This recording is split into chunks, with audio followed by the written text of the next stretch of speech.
Good morning, ma'am. Morning बेटा, good morning.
Good morning, ma'am.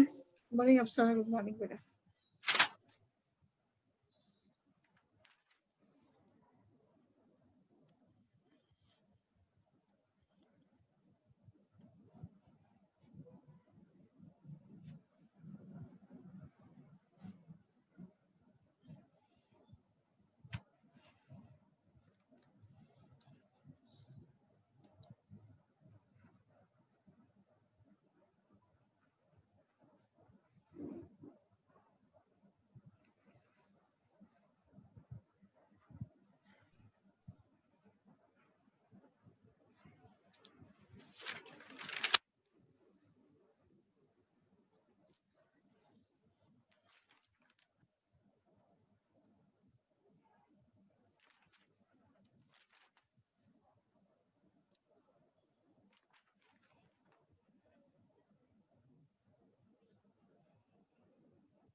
कौन कौन आ गया? पूजा सामुटा, अफसाना बानो, भावना कंवर और मनीषा देनवाल। मैम सोनाक्षी की लगा बेटा सोनाक्षी, किरण चौधरी, गरिमा चौधरी, समीक्षा, सोनाक्षी लगा दी।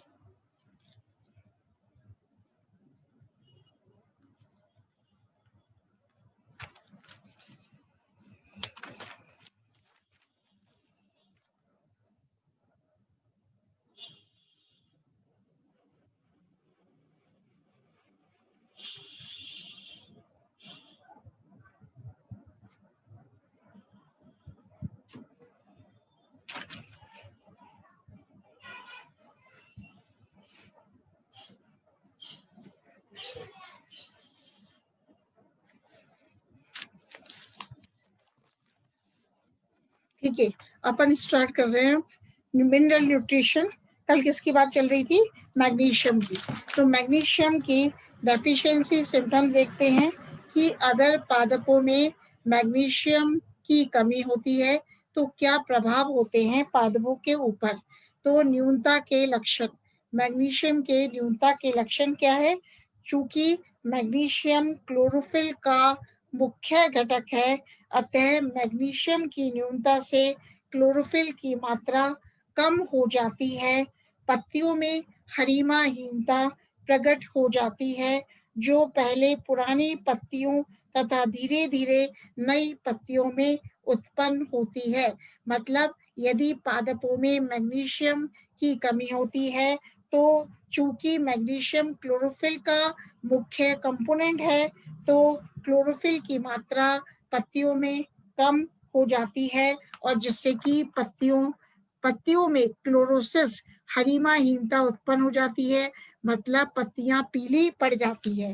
दूसरा है मैग्नीशियम की कमी से, अब यदि एक मिनट शालू प्रजापत को एडमिट कर देते हैं, यदि पादपों में मैग्नीशियम की कमी होती है तो एंथोसायनिन के प्रकट होने के कारण क्लोरोटिक क्लोरोटिक भागों में पीले, लाल या बैंगनी रंग के धब्बे प्रकट हो जाते हैं तथा ऊतकक्षयी क्षेत्र प्रकट होने लगते हैं। मतलब अगर मैग्नीशियम की न्यूनता है पादपों में तो नेक्रोटिक एरियाज, ऊतकक्षयी क्षेत्र दिखाई देने लगते हैं। वह कई बार समय से पूर्व ही पत्तियां झड़ने लगती हैं। पादप की कायिक तथा जनन वृद्धि भी कम होती है। मतलब अगर मैग्नीशियम की कमी होती है पादपों में तो जो वेजिटेटिव ग्रोथ है या जो जनन वृद्धि है वो भी रुक जाती है या कम हो जाती है तथा फ्लोएम व मज्जा अल्प विकसित रहते हैं। अब अपन देखते हैं आयरन। आयरन Fe, आयरन का स्रोत क्या है? Source of iron. तो आयरन मृदा में, सॉइल में बहुतायत से उपस्थित होता है। पौधों द्वारा आयरन का अवशोषण फेरस आयन तथा फेरिक आयन दोनों रूपों में किया जाता है। एक मिनट, मोनिका चौधरी आई हैं, मोनिका चौधरी को एडमिट कर देते हैं। मोनिका चौधरी। तो पौधों द्वारा जो आयरन का अवशोषण है, absorption of iron is done in the form of ferrous iron as well as in the form of ferric iron. तो पौधों द्वारा आयरन का अवशोषण फेरस तथा फेरिक दोनों रूपों में किया जाता है। उपापचय क्रियाओं में फेरस क्रियाशील होता है, अतः कोशिकाओं में फेरिक अपचयन द्वारा फेरस में परिवर्तित हो जाता है। उदासीन तथा क्षारीय मृदा में अघुलनशील रूप में रहता है, जिससे पौधों को इसकी उपलब्धता कम हो जाती है तथा न्यूनता के लक्षण दिखाई देने लगते हैं। अम्लीय मृदा में ये घुलनशील अवस्था में होता है। मतलब in acidic soil iron is found in soluble stage, ठीक है। whereas in alkaline soil iron is present in insoluble stage। तो एसिडिक सॉइल में, अम्लीय मृदा में जो आयरन है घुलनशील अवस्था में पाया जाता है, जिससे कि पौधों को इसकी उपलब्धता बनी रहती है। अब आयरन के कार्य क्या हैं, फंक्शंस क्या हैं? तो आयरन क्लोरोफिल का घटक नहीं है, परंतु इसके संश्लेषण में यह उत्प्रेरक का कार्य करता है। मतलब आयरन क्लोरोफिल के सिंथेसिस में कैटलिस्ट का कार्य करता है। जैसे कि अपन देखते हैं आयरन साइटोक्रोम, फेरिडॉक्सिन, नाइट्रोजिनेज पर ऑक्सीडेज तथा हीमेटिन आदि का प्रमुख घटक है। मतलब आयरन किस किस का कंपोनेंट है? एक तो पर ऑक्सीडेज एंजाइम में आयरन पाया जाता है, साइटोक्रोम में पाया जाता है, नाइट्रोजिनेज एंजाइम में भी आयरन पाया जाता है। तो आयरन के ऑक्सीकृत तथा अपचयित रूपों में रह सकने के कारण ही आयरन युक्त एंजाइम श्वसन, रेस्पिरेशन तथा प्रकाश संश्लेषण, फोटोसिंथेसिस में इलेक्ट्रॉन स्थानांतरण अभिक्रियाओं में भाग लेते हैं। कोशिकाओं में आयरन ठोस अवस्था में प्रोटीन कवच में परिबद्ध कणों फेरिटिन के रूप में क्लोरोप्लास्ट में संग्रहित होता है। यह आसानी से स्थानांतरित नहीं हो पाता है। इसलिए आयरन की न्यूनता के कारण पहले तरुण पत्तियों में प्रकट होते हैं। मतलब अब अपन देखते हैं आयरन की डेफिशिएंसी सिम्टम्स, न्यूनता के लक्षण। तरुण पत्तियों में हरिमाहीनता प्रकट हो जाती है, परंतु शिराएं हरी रहती हैं। मतलब अगर पादपों में आयरन की कमी होती है तो जो यंग लीव्स है, तरुण पत्तियां हैं, उसमें हरिमाहीनता, क्लोरोसिस दिखाई देने लगता है। मतलब जो तरुण पत्तियां हैं पेल येलो, पीली पड़ जाती हैं, लेकिन जो पत्तियों की शिराएं हैं, वेन्स हैं, वो हरी रहती हैं, लेकिन पत्तियों पे पीले पीले धब्बे दिखाई देते हैं।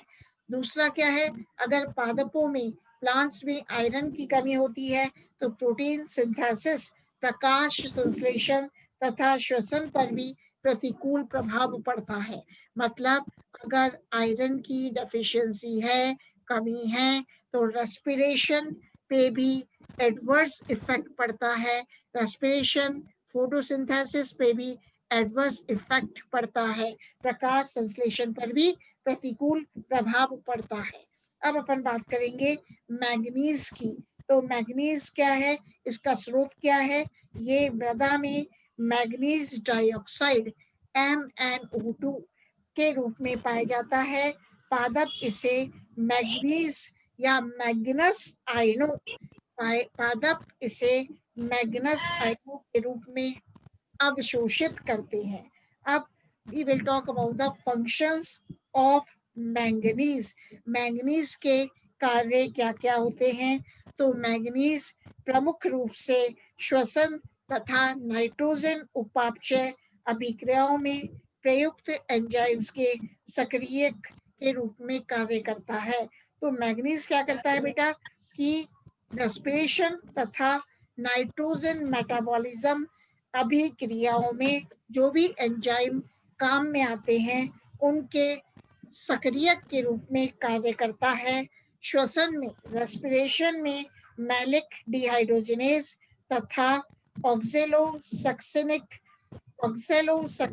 डिहाइड्रोजिनेज, जबकि नाइट्रोजन उपापचय में नाइट्राइट रिडक्टेज तथा हाइड्रोक्सिल अमीन रिडक्टेज एंजाइम्स के सक्रियक का कार्य करता है। मतलब रेस्पिरेशन में जो एंजाइम है मैलिक डिहाइड्रोजिनेज व ऑक्सेलोसक्सेनिक डिहाइड्रोजिनेज एंजाइम्स हैं ये, तो इनके कैटलिस्ट सक्रियक के रूप में मैग्नीज कार्य करता है।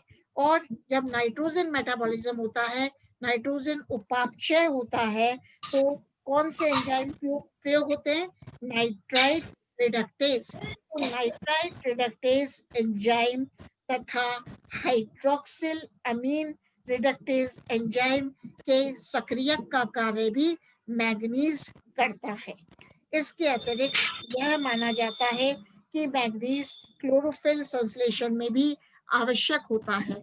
तो क्लोरोफिल के सिंथेसिस में मैग्नीज प्रमुख भूमिका निभाता है और जो भी एंजाइम्स श्वसन व किसमें नाइट्रोजन मेटाबॉलिज्म में काम आते हैं उनके सक्रियक के रूप में भी बेटा मैग्नीज कार्य करता है। इसी प्रकार फोटोसिंथेसिस, प्रकाश संश्लेषण की प्रकाशीय अभिक्रिया में भी यह जल से फोटो ऑक्सीकृत क्लोरोफिल तक इलेक्ट्रॉन स्थानांतरण में वाहक का कार्य करता है।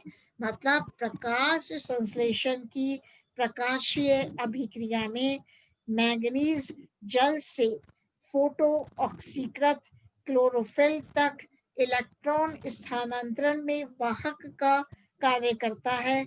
इस प्रकार मैंगनीज जल के प्रकाश अपघटन तथा ऑक्सीजन विमोचन के लिए भी आवश्यक होता है। लेकिन अब अपन देखते हैं deficiency symptoms of manganese. Manganese अगर पादपों में, प्लांट्स में मैग्नीज की कमी होती है तो मैग्नीज की न्यूनता के लक्षण क्या क्या दिखाई देते हैं? पहले हैं पत्तियों में हरिमाहीनता प्रकट हो जाती है। अगर किसी भी पादप में मैग्नीज की कमी होती है तो पत्तियों में हरिमाहीनता, इसको क्या कहते हैं? क्लोरोसिस दिखाई देता है। मतलब पत्तियां पीली पड़ जाती हैं तथा यदि मैग्नीज अधिक न्यूनता में होता है, मतलब यदि पादपों में मैग्नीज की न्यूनता अधिक पाई जाती है तो पत्तियों पर भूरे धब्बे प्रकट हो जाते हैं। ब्राउन मतलब भूरे धब्बे पत्तियों पर, लीव्स पर दिखाई देते हैं। कब? जब मैग्नीज की न्यूनता अधिक होती है। और क्योंकि जब मैग्नीज की न्यूनता अधिक होती है तो क्लोरोप्लास्ट नष्ट हो जाते हैं और पत्तियों पे भूरे धब्बे, ब्राउन पैचेस दिखाई देने लगते हैं। दूसरा क्या है, जब मैग्नीज की न्यूनता होती है तो ऊतक क्षय क्षेत्र भी प्रकट हो जाते हैं, मतलब नेक्रोटिक एरियाज भी दिखाई देने लगते हैं। पत्तियां परिपक्वता से पूर्व ही झड़ जाती है, मतलब यदि पादप में मैग्नीज की न्यूनता है, मैग्नीज की कमी है, तो पत्तियां परिपक्व नहीं होती और यंग अवस्था में ही झड़ जाती हैं। पादप की वृद्धि रुक जाती है, द प्लांट ग्रोथ स्टॉप्स तथा पुष्प बंदे होते हैं। वैसे जो फ्लावर्स हैं वो क्या होते हैं, फर्टाइल, लेकिन जब मैग्नीज की कमी होती है तो फ्लावर्स कैसे होंगे बेटा, स्टेराइल होंगे, बंदे होंगे। तो अपन ने क्या देखा, जब पादपों में मैग्नीज की कमी होती है तो हरिमाहीनता पत्तियों में दिखाई देती है, और ज्यादा मैग्नीज की कमी होने पर भूरे धब्बे पत्तियों पर दिखाई देते हैं। दूसरा है ऊतक क्षेत्र, नेक्रोटिक एरियाज भी दिखाई देने लगते हैं। तीसरा है जो पत्तियां पहले ही झड़ जाती हैं, पत्तियां जो हैं परिपक्व होने से पहले ही झड़ जाती हैं। चौथा, प्लांट की जो वृद्धि है वो भी रुक जाती है तथा जो पुष्प होते हैं वो बंदे होते हैं। Flowers are sterile in nature.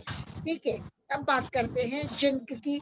तो जिंक का स्रोत क्या है, तो जिंक मृदा में बहुतायत से उपस्थित होता है, परंतु पादप को अत्यधिक अल्प मात्रा में आवश्यकता होती है। इसकी अधिक सांद्रता विषाक्त होती है, मतलब यदि पादपों में जिंक की अधिक कंसंट्रेशन पाई जाती है तो जिंक का इफेक्ट टॉक्सिक होता है, विषाक्त होता है। पादप इसे, मतलब पादप जिंक को जिंक आयनों के रूप में अवशोषित करते हैं, मतलब plants absorb zinc in the form of zinc ions from the soil. अब जिंक के कार्य क्या हैं, फंक्शंस क्या हैं। जिंक अनेक एंजाइम्स का घटक है, जैसे कि carbonic anhydrase, alcoholic dehydrogenase, carboxy peptidase तथा फॉस्फेटेज आदि। तो फॉस्फेटेज है, एल्कोहल डिहाइड्रोजिनेज एंजाइम है, कार्बोनिक एनहाइड्रेज है, इनमें जिंक पाया जाता है। कार्बोनिक एनहाइड्रेज का घटक होने के कारण यह क्लोरोप्लास्ट को कार्बन डाइऑक्साइड आपूर्ति तथा श्वसन में कार्बन डाइऑक्साइड विमुक्ति के लिए आवश्यक होता है। जिंक कार्बोहाइड्रेट उपापचय में भी आवश्यक होता है, मतलब कार्बोहाइड्रेट मेटाबॉलिज्म जब होता है तो zinc plays an active role in carbohydrate metabolism, मतलब कार्बोहाइड्रेट उपापचय में भी जिंक अति आवश्यक होता है। तथा IAA इंडोल एसिटिक एसिड जो कि क्या है, ऑक्सीन है, संश्लेषण में भी आवश्यक होता है, मतलब जिंक IAA के सिंथेसिस में भी आवश्यक होता है। किसकी आवाज आ रही है, अफसाना की? बेटा कोई भी नहीं बोले, ऐसा माना किस, कौन बोल रहा है, कोई नहीं बोले बेटा, ऐसा। हाँ बेटा, डिस्टर्बेंस क्या बोल रहे हो? ऐसा माना जाता है कि जिंक की न्यूनता में ऑक्सीजन ऑक्सीकृत होकर नष्ट हो जाते हैं, मतलब ज्यादातर क्या मानते हैं, अगर जिंक की कमी है, न्यूनता है पादप में, तो ऑक्सीन ऑक्सीडाइज होकर नष्ट हो जाते हैं। क्योंकि मैंने अभी क्या बताया था कि IAA जो कि ऑक्सीन है के संश्लेषण में भी जिंक आवश्यक होता है, इसलिए यदि जिंक की न्यून मात्रा पाई जाए तो ऑक्सीन जो है ऑक्सीकृत होके नष्ट हो जाते हैं। अब अपन देखते हैं डेफिशिएंसी सिम्टम्स ऑफ जिंक, न्यूनता के लक्षण की, मतलब परिपक्व पत्तियों में इंटरवीनल क्लोरोसिस उत्पन्न हो जाता है। अगर जिंक की कमी होती है पादपों में तो अंतरश्रीय क्लोरोसिस उत्पन्न हो जाता है जो उपांतों व शीर्ष से प्रारंभ होता है। इसके पश्चात ऊतकक्षय क्षेत्र प्रकट हो जाते हैं। मतलब यदि जिंक की कमी होती है तो पत्तियों में जो उपांत है, उपांत का मतलब मार्जिन्स व पत्तियों के शीर्ष से क्लोरोसिस हरिमाहीनता स्टार्ट होती है और ऊतकक्षय क्षेत्र भी दिखाई देने लगते हैं। दूसरा क्या है, पत्तियां विकृत हो जाती हैं। अगर किसी भी पादप में जिंक की कमी है तो जो लीव्स हैं उनकी शेप बिगड़ जाती है। Deformation of the leaves is there. पत्तियां विकृत हो जाती हैं तथा छोटे आमाप की रहती हैं। पत्तियां बड़ी नहीं होती, छोटे आमाप की रहती हैं। इसी प्रकार अगर जिंक की पादपों में न्यूनता होती है तो शीर्षस्थ कलिका मृत हो जाती है। जो एपिकल बड है, apical bud dies because of the deficiency of zinc in the plant. तथा छोटी छोटी शाखाओं पर पत्तियां रोजेट में विकसित होती हैं। इसे लघु पत्र रोग कहते हैं, लिटिल लीफ डिजीज। अब आप कहोगे लिटिल लीफ डिजीज किसे कहते हैं? कि जब पादप में जिंक की कमी होती है तो स्मॉल ब्रांचेस पर, छोटी छोटी शाखाओं पर जो लीव्स हैं रोजेट में विकसित होती हैं और इसको अपन क्या कहते हैं? लिटिल लीफ डिजीज कहते हैं, लघु पत्र रोग के नाम से जानते हैं। एक बार है मोनिका धायल आ गई, इनको एडमिट कर देते हैं। मोनिका धायल, अभी तो मोनिका चौधरी आई थी, अब आई है मोनिका धायल। मोनिका धायल, मोनिका धायल, ठीक है। नेक्स्ट क्या है, यदि पादपों में जिंक की अत्यधिक न्यूनता होती है तो तरुण पत्तियां श्वेत हो जाती हैं। मतलब जिंक की अधिक न्यूनता के कारण पत्तियां कैसी होती हैं? व्हाइट हो जाती हैं, श्वेत पड़ जाती हैं और इसे क्या कहते हैं? व्हाइट बड डिजीज कहते हैं, श्वेत कलिका रोग कहते हैं। तो आपसे पूछे श्वेत कलिका रोग किसके मारे होता है? तो जिंक की डेफिशिएंसी के मारे व्हाइट बड डिजीज उत्पन्न होता है। इसमें क्या होता है? पत्तियां सफेद हो जाती हैं, श्वेत हो जाती हैं। फलों व पुष्पों की संख्या में भारी कमी हो जाती है। मतलब जो फल का बनना होता है वो भी कम हो जाता है, तो फलों की संख्या कम हो जाती है। व जैसे फ्रूट्स है, फ्रूट्स की संख्या कम हो जाती है, फ्लावर्स की संख्या भी कम हो जाती है यदि पादपों में जिंक की डेफिशिएंसी है। तो अपन ने क्या देखा कि जिंक मृदा में उपस्थित होता है और पादप जिंक को जिंक आयन के रूप में मृदा से अवशोषित करते हैं। और जिंक अनेक एंजाइम्स का घटक होता है। कौन कौन से एंजाइम्स हैं? जैसे कि अल्कोहल डिहाइड्रोजिनेज है, फॉस्फेटेज है, कार्बोक्सी पेप्टिडेज है। इसका जिंक क्या है? प्रमुख घटक होता है। और इसी प्रकार जिंक IAA सिंथेसिस में भी आवश्यक होता है। फिर अपन ने जिंक के डेफिशिएंसी सिम्टम्स भी पढ़ लिए। तो ब्रीफ में क्या है? जो पत्तियां हैं विकृत हो जाती हैं और पत्तियां छोटे आकार की होती हैं और जिंक की डेफिशिएंसी के कारण क्या होता है? इंटरवीनल क्लोरोसिस, अंतरशिरीय हरिमाहीनता उत्पन्न हो जाती है। तीसरा है लिटिल लीफ डिजीज होता है, जिनकी कमी के मारे लघु पत्र रोग होता है। और एक होता है श्वेत कलिका रोग होता है, वो भी जिनकी डेफिशिएंसी के मारे होता है। फलों व पुष्पों की संख्या में कमी आ जाती है।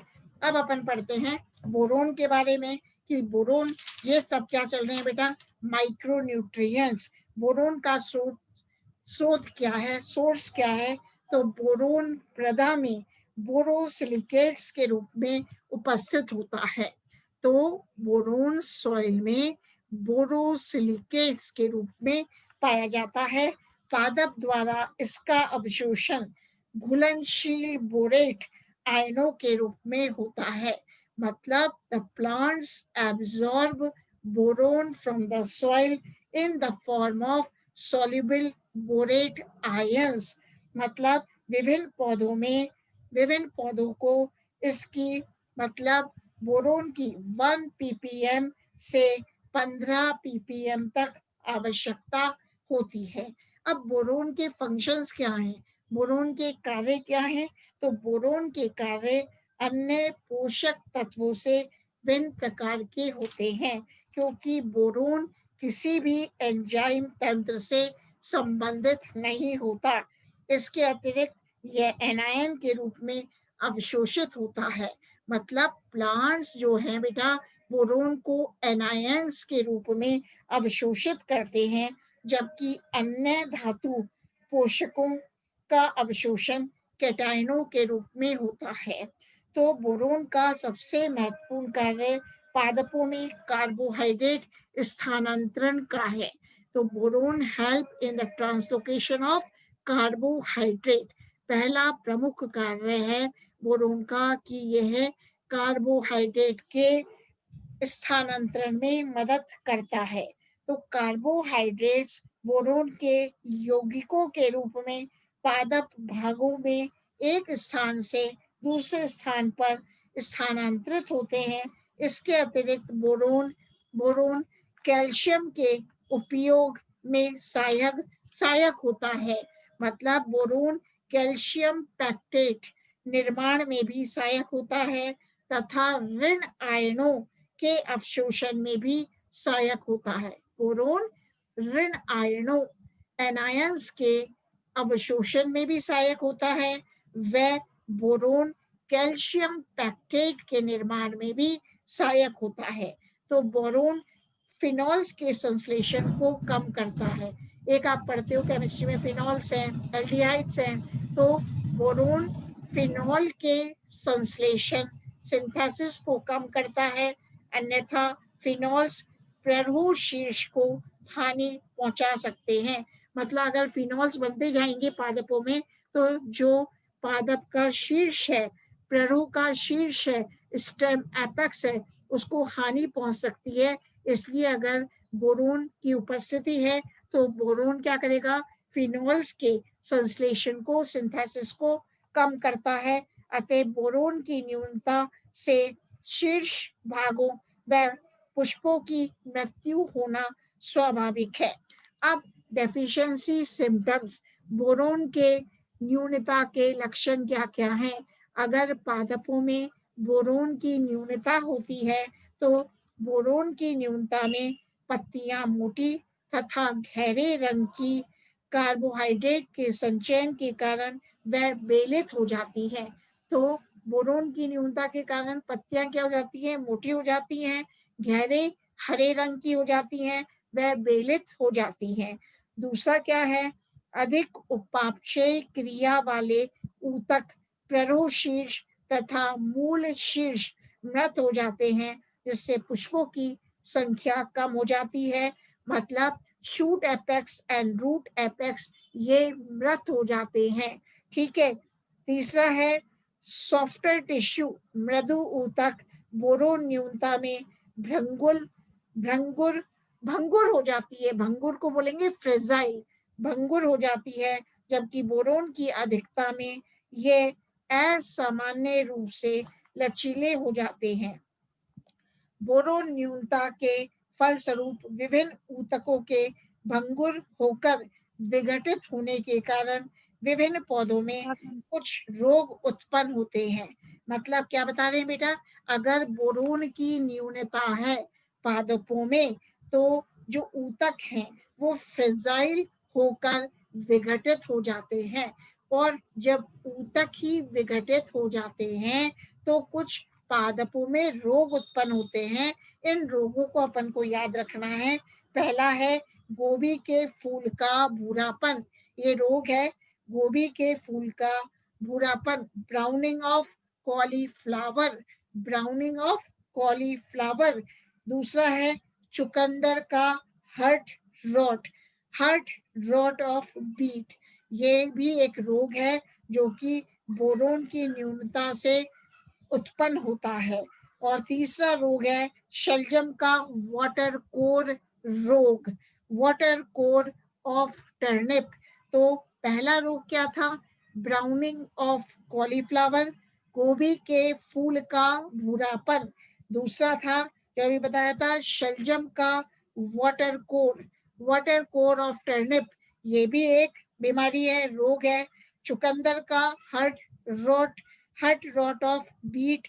और नेक्स्ट याद रखना पड़ेगा सेब का, एप्पल का आंतरिक cork, internal cork of Apple, सेब का आंतरिक कॉर्क। नेक्स्ट है सिलेरी का चटकना, स्टेम क्रैक ऑफ सिलेरी। तो जब बोरोन की न्यूनता पादपों में होती है तो ऊतक जो होते हैं वो भंगुर हो जाते हैं और ऊतक भंगुर होकर विघटित होते हैं, तो जिसके कारण पादपों में रोग उत्पन्न हो जाते हैं, जो अपन ने देख ही लिया, जैसे browning of cauliflower, stem crack of celery, ठीक है, इंटरनल कॉर्क ऑफ एप्पल आदि। तो अपन ने पढ़ा भी डेफिशिएंसी सिम्टम्स कि अगर बोरोन की न्यूनता है पादपों में तो पत्तियां मोटी हो जाती हैं, गहरे हरे रंग की हो जाती हैं, ठीक है। और क्या होता है, जो शूट एपेक्स है, प्ररोशीर्ष है और रूट एपेक्स है, मूल शीर्ष, वो मृत हो जाते हैं, जिससे पुष्पों की संख्या भी कम हो जाती है। फ्लावर फॉर्मेशन डिक्रीजेस, मतलब पुष्पों का जो नंबर है, संख्या कम हो जाता है।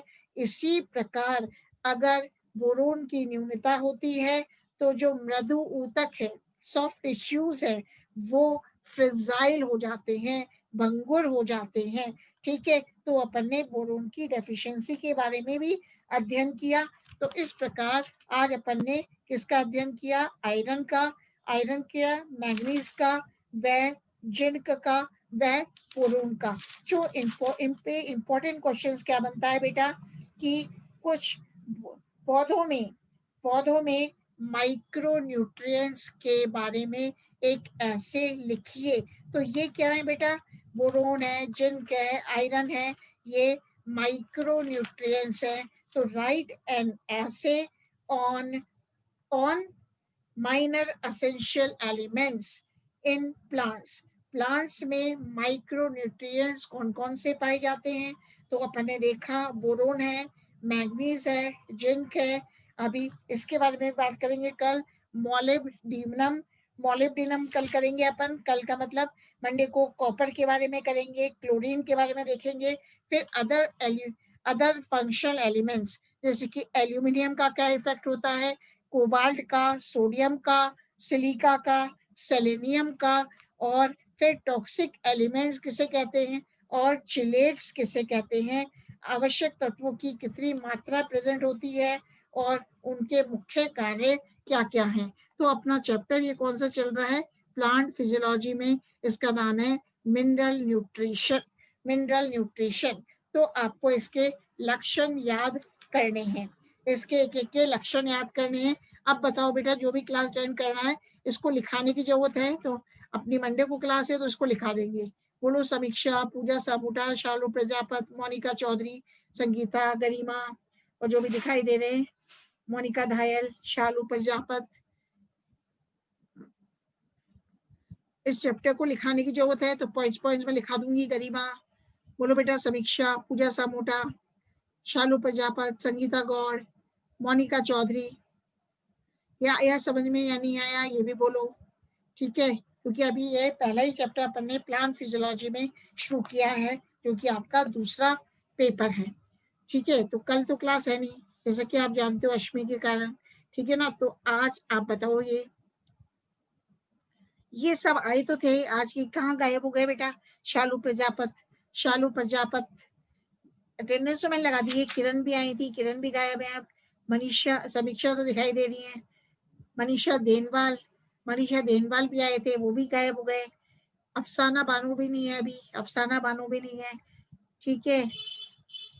मेरे को मोनिका चौधरी दिखाई दे रही है, मोनिका धायल भी चली गई। अटेंडेंस तो मैंने लगा दी है मोनिका धायल की भी लगा दी है। सोनाक्षी भी चली गई, समीक्षा है, सोनाक्षी भी चली गई। ये कैसे हो रहा है बेटा? क्या नेटवर्क की प्रॉब्लम आ रही है आप लोगों को?